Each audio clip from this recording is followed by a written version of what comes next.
Brian. There we go.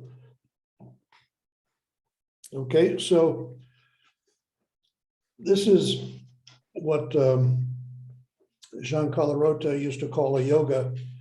Interrupt. Can everybody turn off their mics? Yeah.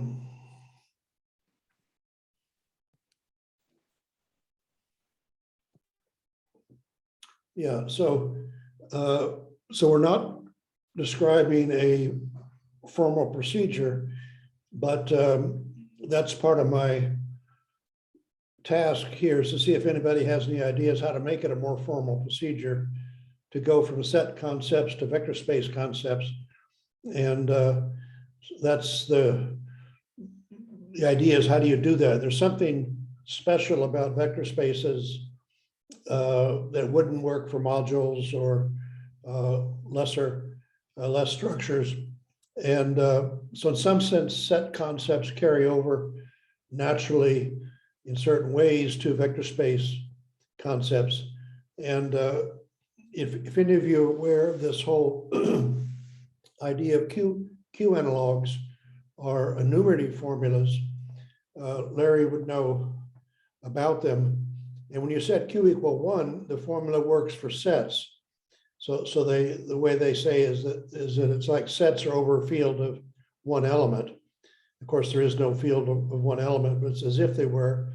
And then the same formulas you set, Q is then the number of elements in a finite field. So set Q equal to 2, you get the combinatorial formula that works for, say, computing the number of subspaces in Q equal 2 or 2 to the n and so forth. So this idea of going from sets to vector spaces in enumerative combinatorics is already there. And I'm not sure people understand totally why the formulas work, but they do work. And that goes back even to Gauss. So I'm not concerned here with enumerative formulas. I'm concerned with more general formulas, general concepts.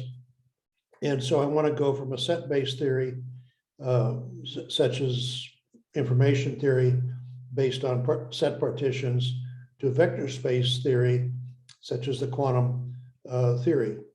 And moreover, we'll see that when you go to vector spaces, there's a special way you go to vector spaces over Z2, which is like sets. And then of course, quantum mechanics is over C as a vector space.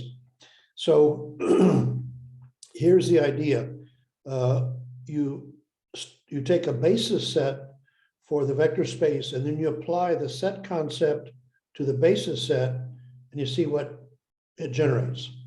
So that's the basic starting yoga. So the universe set for a set is just the basis set for a vector space. And these square brackets around the set are just being the vector space generated over in the vector space. So, David, can I interrupt you for a second? We're getting a lot of boom, a lot of echo.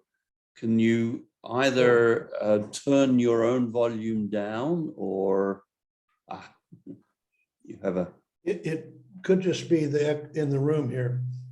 Okay, can you try moving your microphone closer? Changes the acoustics. Yeah. Does that seem better? Okay, not much.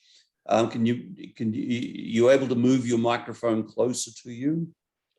Whatever difference it makes, I'm not hearing that. It's like a natural reverb. Or if you can turn your own volume down a bit.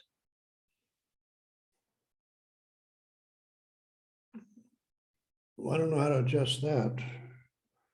Yeah, I can't even see my screen. Okay, that's actually better now.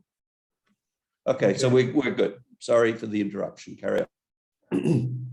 So you apply the set concept to a basis set of the vector space, and then you see what it generates. So U is the universe set for the set concept, and U is a basis set, and then the basis set by definition generates the whole space. And the cardinality of the set U would translate into dimension of the vector space. And a subset obviously translates into subspace here. So if you take a subset of a basis set, then it generates a subspace.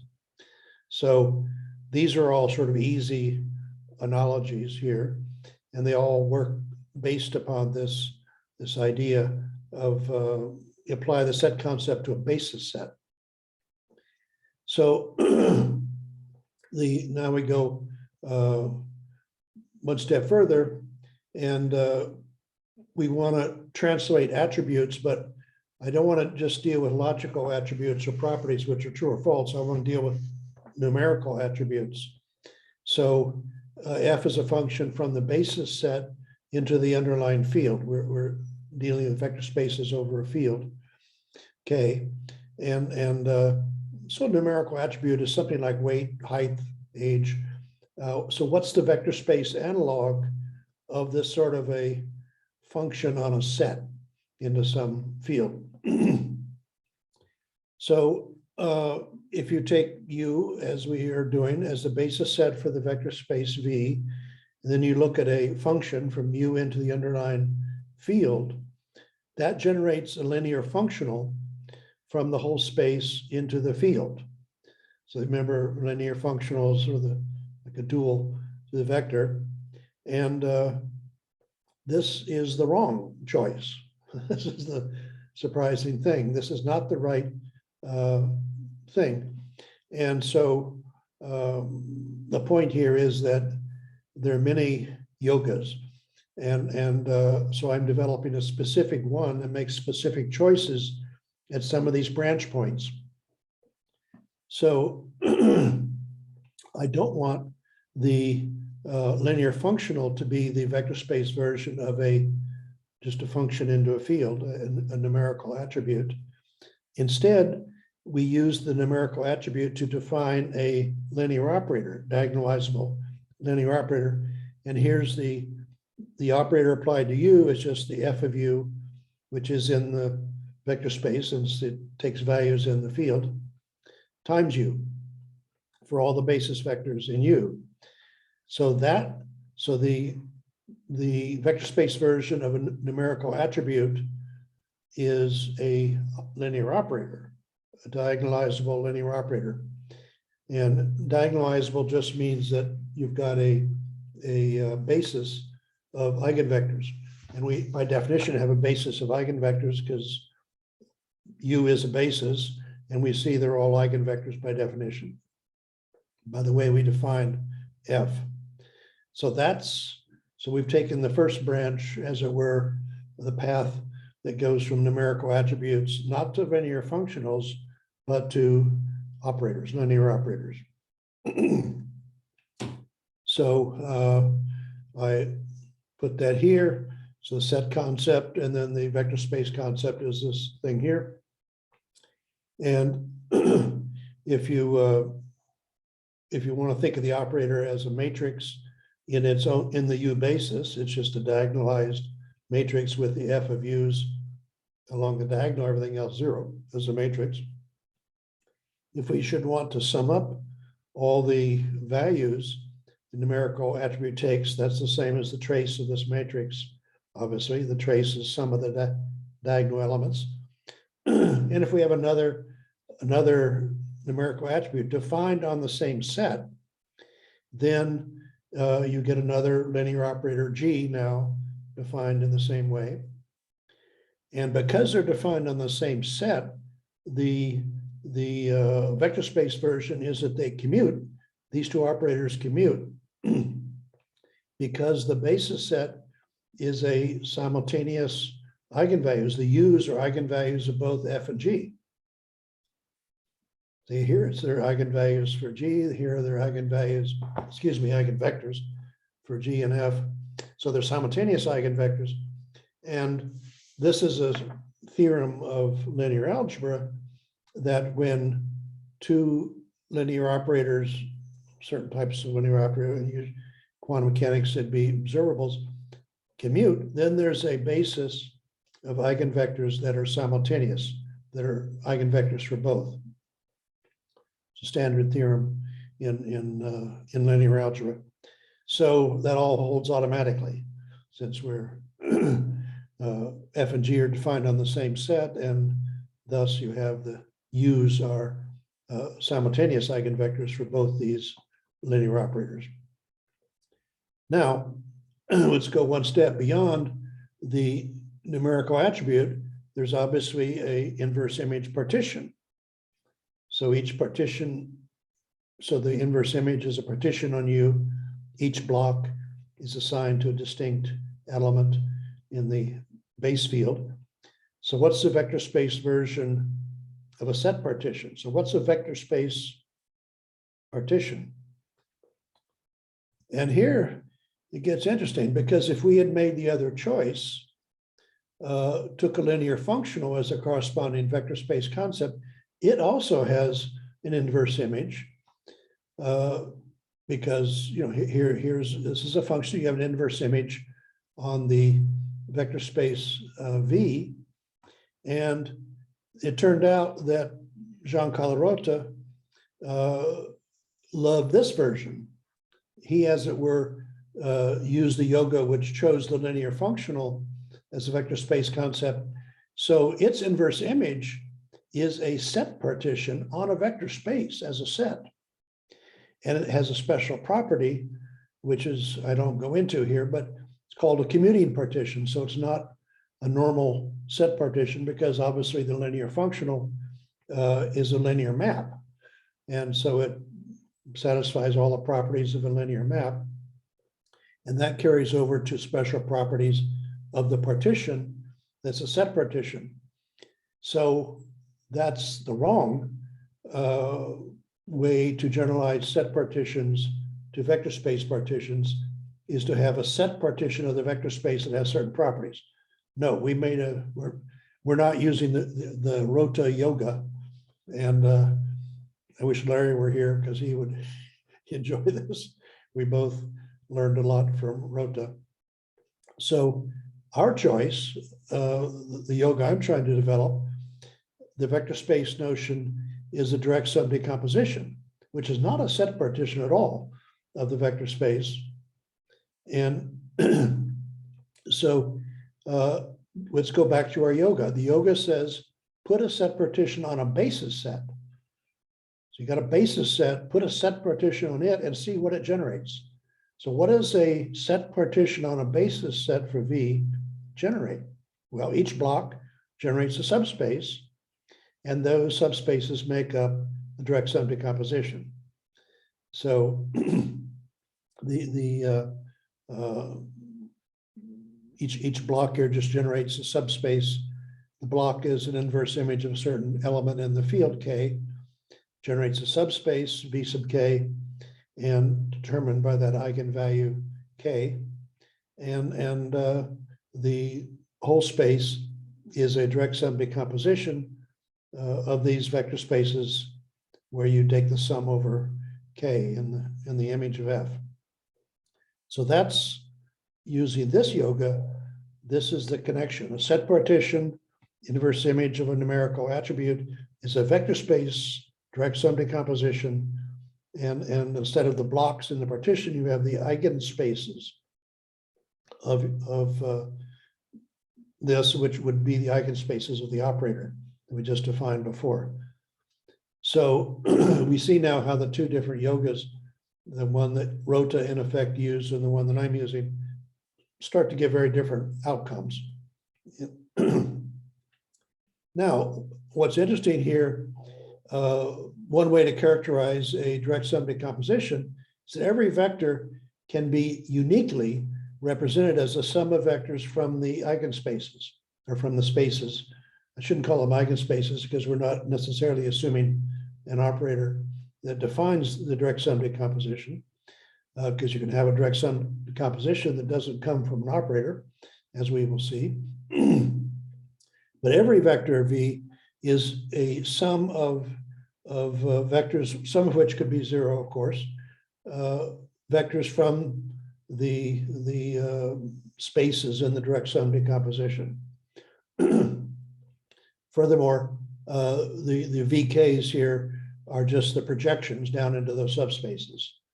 So if you start with V and you take your projection down into the eigens, you can still call them eigenspaces, I guess, then you'll get the components, and those components add up to V, and that's unique. Now, what's interesting here also is, well, if this is a vector space partition, what if we go back and ask the same question about set partitions? So a set partition is usually defined as a set of subsets of our universe set, such that they're disjoint and jointly exhaustive. Okay, and each block defines a projection operator that just takes the intersection of the block with some subset in this power. This is a power set of U. So it takes any subset S into the intersection of BJ and S. But power set of U is a vector space over 2. It's the vector space Z2 to the nth power. And so you're actually going down to a subspace, because what you get will always be a subspace, obviously, of BJ, since you're taking the intersection of some subset S with BJ. And then we have the result that this is a set partition of U, and define the usual sense if and only if every subset is uniquely expressed as the union of these. So this is translating the vector space notion backwards back into sets, and it works. So, and you say, well, let's see, suppose the BKs were not exhaustive, their union was not the whole set. Well, you just take S to be, part that wasn't covered, and this wouldn't work. Or if the BKs were not disjoint, then you'd have 2 ways to represent it, using that overlap with one BK or using the overlap with the BK prime, another one. So this unique expression is an alternative definition of a set partition. It's equivalent. Moreover, if and only if this power sets, which are subspaces in the vector space over Z2 over 2, if and only if that's a direct sum decomposition of the whole space. So you've got set partition is equivalent to a direct sum decomposition in the vector spaces that are based on sets, sort of, over Z2. So all your vectors are 0s and 1s. So that really cements the interpretation of a set partition with the direct sum decomposition. It really works on all levels. Okay, so then we go, we say, okay, let's go back to now we got this operator that we defined before, and it's going to have, as we know, eigenvectors, which are just the elements of U, and eigenvalues. So let's read those backwards. Let's read back what is a eigenvector in sets and what is an eigenvalue in sets. All right, when you just have a function, just this function, what is its eigenvalues and what are its eigensets or eigenvectors, if you wish? Okay, so here's one way to define those. Take an element from our range here, codomain K, and take a subset. Let Ks stand for the value K is assigned to the elements of S. So it's like an operation, what you get when you assign K to all the elements of S. Then we have this equation here that says that the function f restricted to S equals Ks. So that is the set version of the eigenvector equation, eigenvector or eigenvalue equation for just a numerical attribute. No vector space here, just a numerical attribute. So what are the S that satisfy this would be your eigensets, and the K that satisfy this would be your eigenvalues. And here they are. So obviously the eigensets are just the constant sets. of the function. Eigenvalues are just those values on the constant sets, and those correspond to the eigenvectors and eigenvalues here. And the set of all the constant sets for one particular k, one particular value, is just the power set of its inverse image. And that's the same over here as the vector space concept. The eigenspace of a eigenvalue is all the eigenvectors. So all this matches up perfectly. So we go a little step further, and so what about Cartesian product? That's a set notion. And so, okay, so let's say U was the basis set for one vector space and U prime basis set for another. So following our yoga, let's take the Cartesian product with these two basis sets, these two vector spaces, and what do they generate? Well, one yoga would say that if you're in the category theory, you'd say, well, the direct product of sets is corresponds to the direct product of vector spaces. Wrong. If you apply the set concept to basis sets, see what it generates, then you get the vector space generated by the ordered pairs of basis sets. And if you write the ordered pairs like this, and then you see what they generate, you get the tensor product, not the direct product, the tensor product of vector spaces. So ordered pair here, set concept, basis element here is the basis of the tensor product of U and W. So that was also a interesting surprise there. Now I've got a couple slides here that were not in the slides I sent you, since I just figured it out yesterday. Rather than having two steps here, set concept to general vector space concept, let's have an intermediate step where we look at the vector spaces over two. So that's what I'm doing here. We'll eventually have a big diagram here where we have this intermediate step, but let's just look how it works. So starting strictly with sets, what's the notion of overlap between sets? And obviously, it's the intersection, the cardinality of the intersection. And now let's go up into the vector space 2 to the U, and you can think of all the functions from U to 2 as like all the characteristic functions or indicator functions, whatever you call them these days, of the subsets of U. And so if you have two functions, you can compute their dot product. So what's the dot product of characteristic function of S and a characteristic function of T?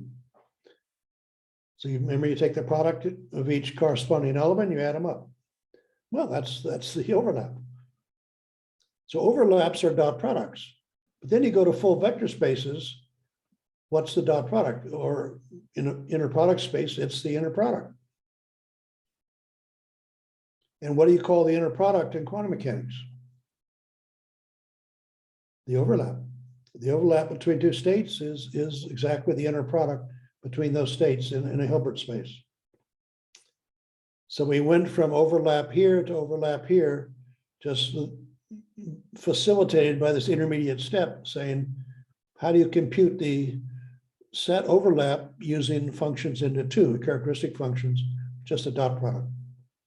And then you go to full vector space, dot product is the overlap.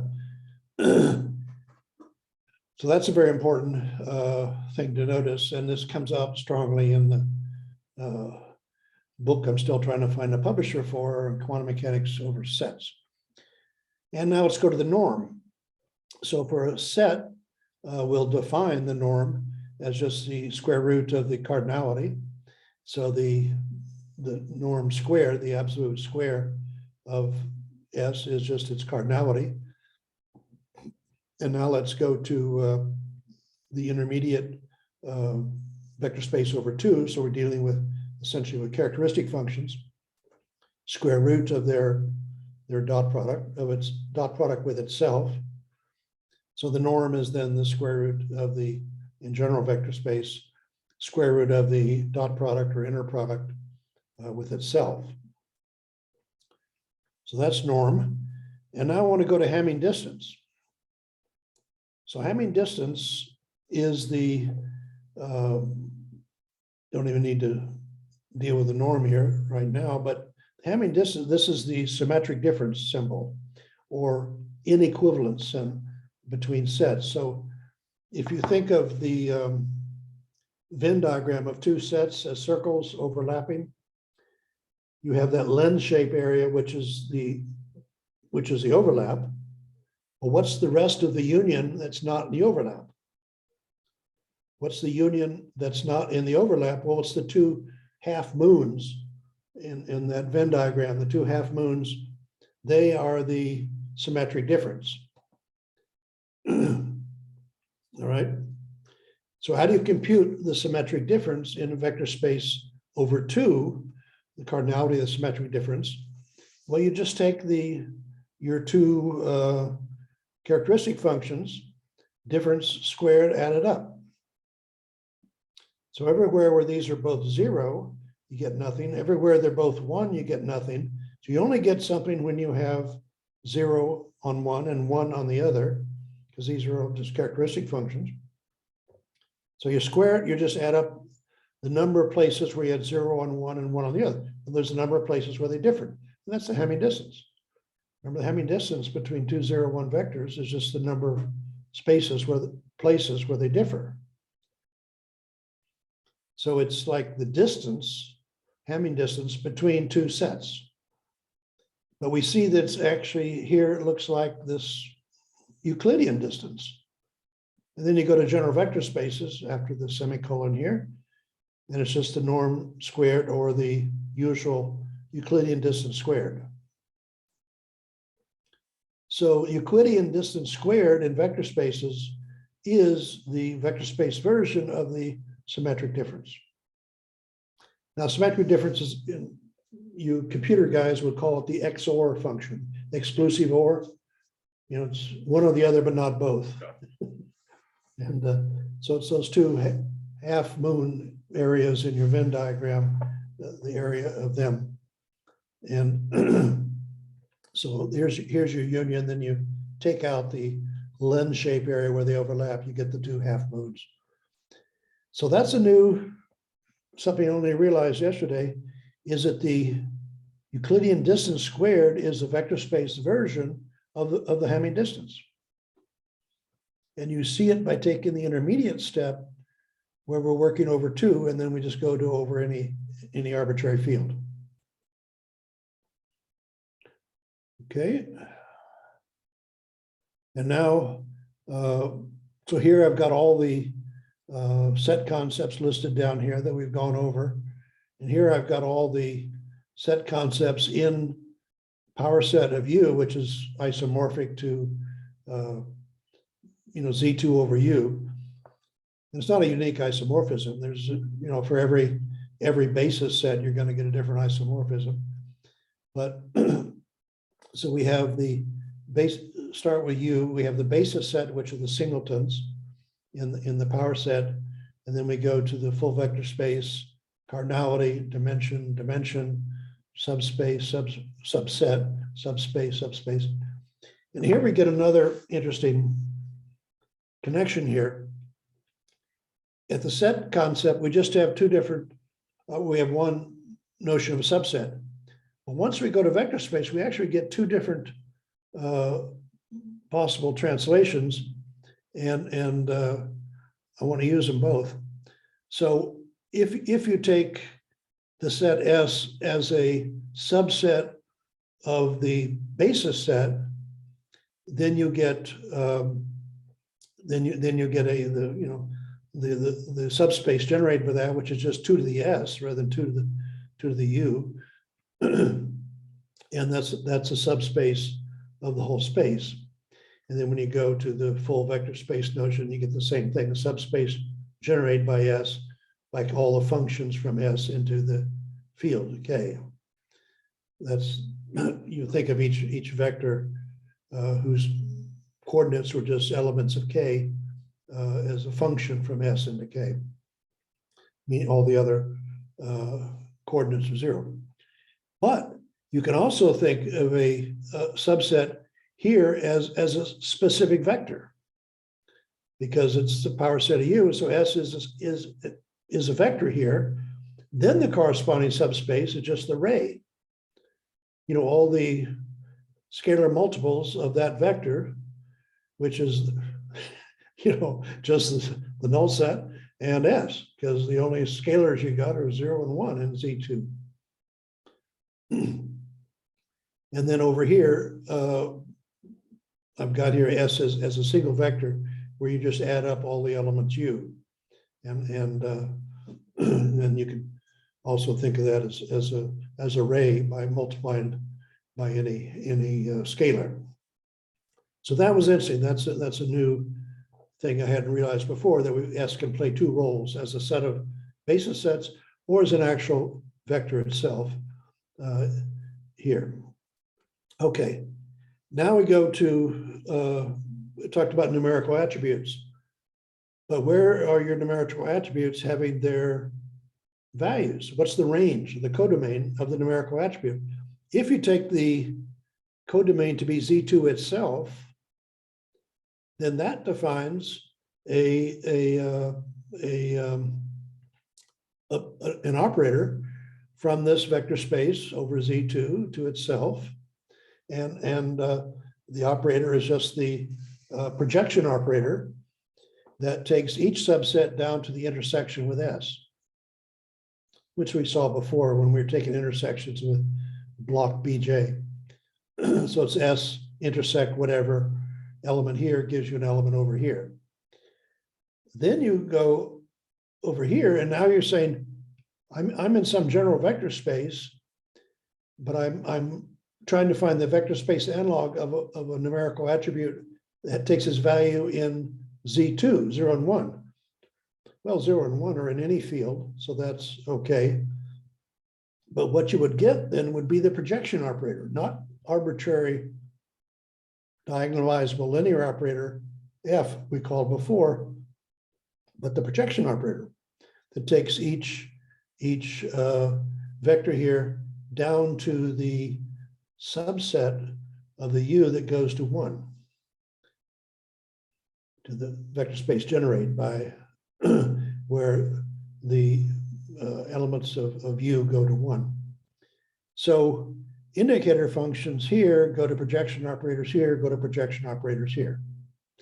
But in general, and now you see, in order to define the operator, I need to have the numerical attribute take values in the underlying field. And that gives us the diagonalizable operator, capital F, that we saw before. But for our purposes here, I don't need, since I'm not going to define a linear operator on Z2 to the N, I can take the values anywhere.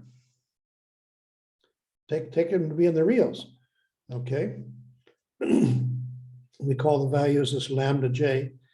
So the constant set equation, which is our version of the eigenvector equation, F restricted to some subset S, is just defined by lambda J times S. Carry that right over here, and that will then define your eigenvectors and eigenvalues here, and same over here. For capital F, your eigen, if I got that as a, yeah, F of U is lambda J times U. So the values in the image of F are the eigenvalues, and they're the eigenvalues over here. The constant sets are what we should call eigensets, or eigensets here, and eigenvectors over here. And the set of all the constant sets for a single value, lambda J, is in fact an eigenspace here. Now, I shouldn't call it, see, I've used capital E here where they have the usual vector space, meaning here I've used small e because it's not really an eigenvalue of an operator. There's no operator here. So eigenvalue, eigenset, eigenspace, you can think of as sort of a new definition. But it works because what we're interested in is not the operator itself, but its direct sum decomposition of eigenspaces. And all that works even over Z2, where the only linear operators are the projection operators. See, any linear operator has to take its eigenvalues from the underlying field. And if the underlying field is Z2 here, then they can only be projection operators. But now we've seen that the notion of a direct sum decomposition can be defined exactly like over here, except there's no operator. But you still got the direct sum decomposition because you've got this partition, the inverse image partition of F, take its values now in the reals. And you've got the direct sum decomposition of these, quote, eigenspaces, unquote, which is the power sets of those blocks in the partition. And so the power set of this would be all the subsets of this, but those are all constant sets. You know, if the thing is constant on the whole set, it's certainly constant on all the subsets, non-empty subsets. And that's exactly what it is over here. It's all the eigenspace is all the eigenvectors. So the whole knowledge, it goes right through. Everybody following this? This is fantastic. I mean, I mean, it all. I mean, it just seems so inevitable. Yeah, exactly. yeah, but it's been jostling around in my head for. Oh no! I get that this is A long time. an amazing accomplishment, but the way you've presented it, it's like I say, it looks inevitable. Yeah. It's a one Rota made a different choice, and but it's one unifying concept that takes so many cases into account, generalizing all of them. Yeah, Terrific. it's beautiful. so now we finish up here. So the overlap, you know, is this scalar product or dot product, where you want to call it, is the overlap in vector space over Z2, and scalar product or inner product is the overlap for general vector spaces. And of course, if it's not an inner product, you still have scalar product when the basis is given.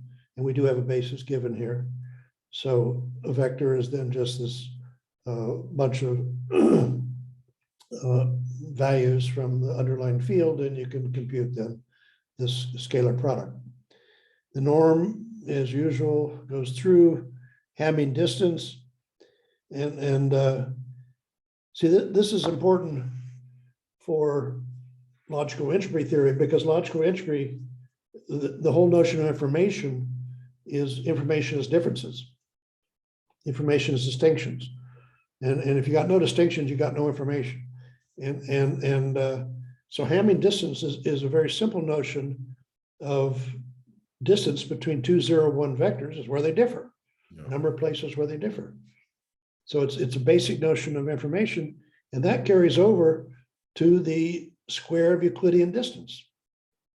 Or whatever, usually you're thinking of Euclidean distance as being in Rn, but could just as well be in any field K. And the Euclidean distance function. So when you think about this, look at the Euclidean distance. So everywhere these two vectors, you're comparing corresponding components. And if they're the same, no difference, you get 0. If they differ, then you'll get a positive number or negative number, which tells you the difference, and you square. So you're just adding up all the differences. And that's what Hamming distance is. In the set case, you're adding up the differences, where the 2, 0, 1 vectors differ. So Euclidean distance squared is really the Hamming distance in a vector space. as it were. And then you have the direct product of sets and tensor product of spaces, tensor product perfectly well defined in here. And then the basis vectors, or the elements here, are now basis vectors for the tensor product, just the singletons, and now the basis vectors here. So don't be confused by the fact that I've got curly brackets here, because I'm still thinking in terms of sets. But if you think of U as the set of vectors, then you can just take U and U prime as the basis vector. But for sets, you should really think of the basis vector is a singleton of U and the singleton of U prime. Minor detail. So that's the picture, and I think this would be a good place to put off to next week, if you want. The transforming us, but the purpose of this, of course, is number one. This is, if you see all this in the Hilbert space, you got quantum mechanics. You see all this here, and you've got quantum mechanics over sets. And that's what this book I'm trying to find a publisher for, or I've only sent it to Springer, and the one of the referees dropped out, so he had to start the whole process again with another referee, because apparently you have to have 2 referees, and so that's been, I think I submitted it back in March or April, and still got no decision. But that's the idea. One place all this came from is you take all these notions in a Hilbert space and the quantum mechanic version of all that. So, the diagonalizable operators is a self-adjoint operator. You've got a basis of eigenvectors. Not only that, you've got an orthonormal basis of eigenvectors, because you've got an inner product. The inner product is the overlap, blah, blah, blah. And you just transform all that to sets, and then you can just see how to do a lot of the things you do in quantum mechanics in this pedagogical or so-called toy model of quantum mechanics over sets. And it turns out you can do, like double slit thing set up to illustrate interference. You've got the even Bell's theorem holds here, and so forth. So the philosophical importance of that is that there are no waves here. You're working over Z2. And so interference is just the result of adding vectors together. You don't need waves to have interference or destruction between waves, because that's just adding, waves in such a way that they add together or cancel. You got that here, yet there's no waves here. It's just vector space, addition, subtraction. So my argument is that the whole conception of quantum mechanics as wave mechanics was wrong. Or unnecessary. Well, I'm saying the conception's wrong, not the theory's wrong, but and Schrodinger himself thought that the wave was an actual wave, and because it looks like a wave, it acts like a wave, it quacks like a wave, but it's not a wave. It's a probability wave, wherever the hell that is. And so my contention is that what you really need the complex numbers for is the algebraic completeness of the complex numbers. So that means that all your operators had a full set of eigenvectors. Otherwise, you wouldn't have that. And because you can have a perfectly real, matrix of reals that doesn't have a full set of eigenvectors until you bring in the complex numbers. So that's why you use no complex numbers, but the complex numbers are the natural mathematics for waves. So it was natural to make that interpretation as Schrodinger did. Well, this is, like electromagnetic waves and water waves and all that. They all use the, exponential functions. So if you have just exponential functions with no complex numbers, what does the real exponential do? The real exponential just explodes or collapses. But if you have I in there, the imaginary number I, then it waves. You see, it acts like a wave. So that's why people have been misled for so long that quantum mechanics is wave mechanics. And this formulation here shows you get a lot of the phenomena of quantum mechanics without waves, and because you're not, it's just vectors adding and subtracting, and that's important for the, there's schools of quantum mechanics that say that we got to treat the wave function as a real thing and so forth and so on. And this correlation here would say we need another interpretation, and that's what I'm ultimately after here is to put the meat on the bones of this idea that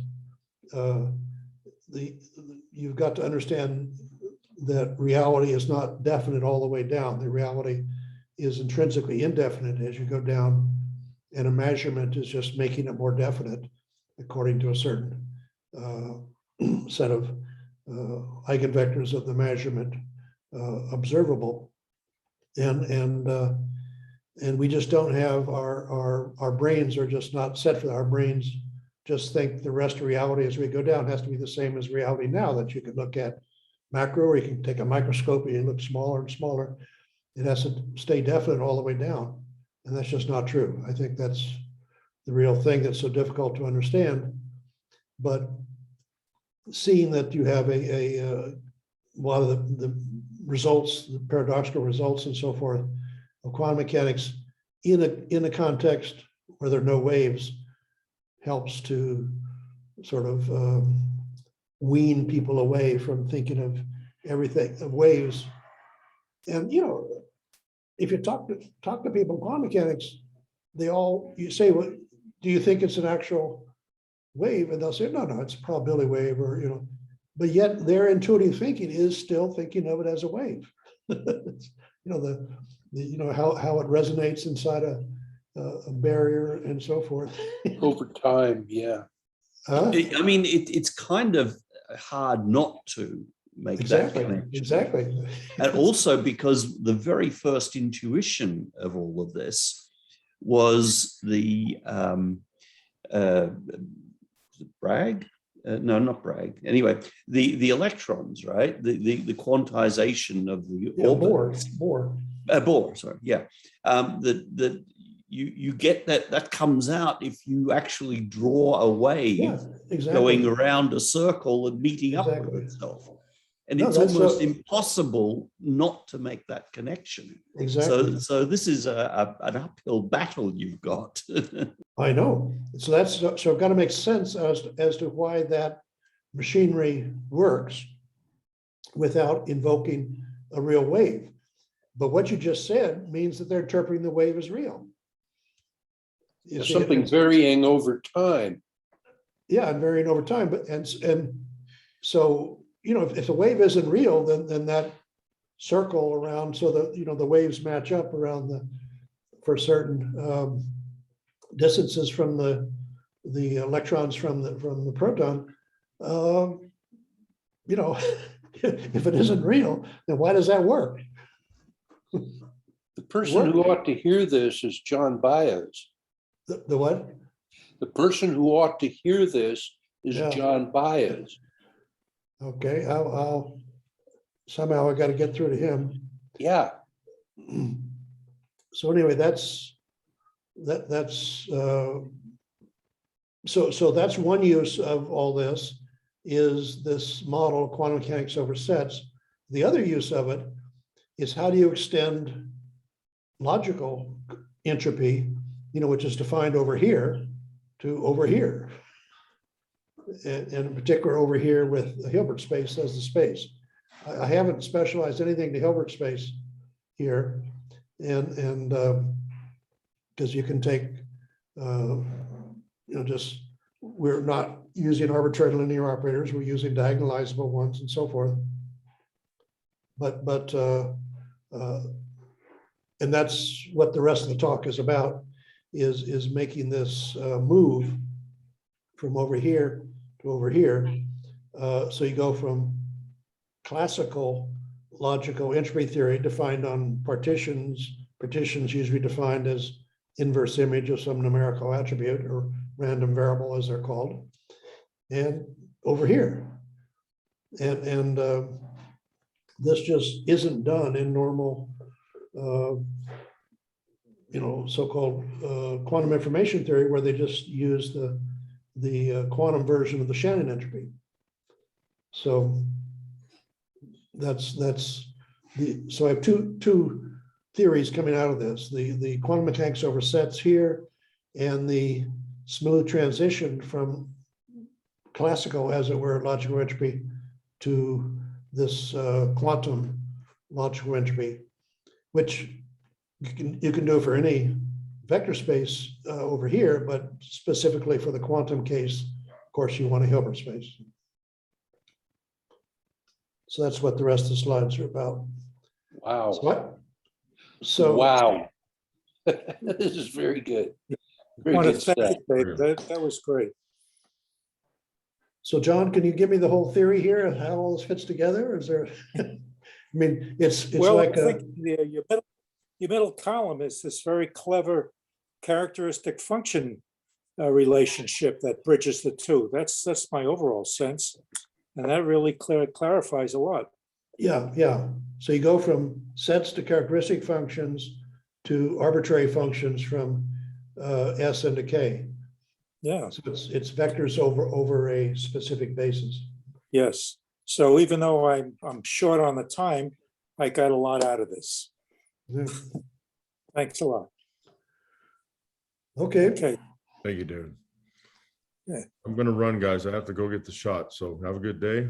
Thank you, Yeah. David. Great talk. Try to Thanks a get lot. my shot I'll tomorrow. be here next week. Very good. Okay. Ryan, I To hope be you get continued. your, Ryan, Yep, Ryan, I yep. hope you get your favorite flavor lollipop. Oh, I know. Yeah. David, Hey, please you send don't us- know. You don't know my history with shots. I was rough on nurses as a kid, man. Oh, yeah.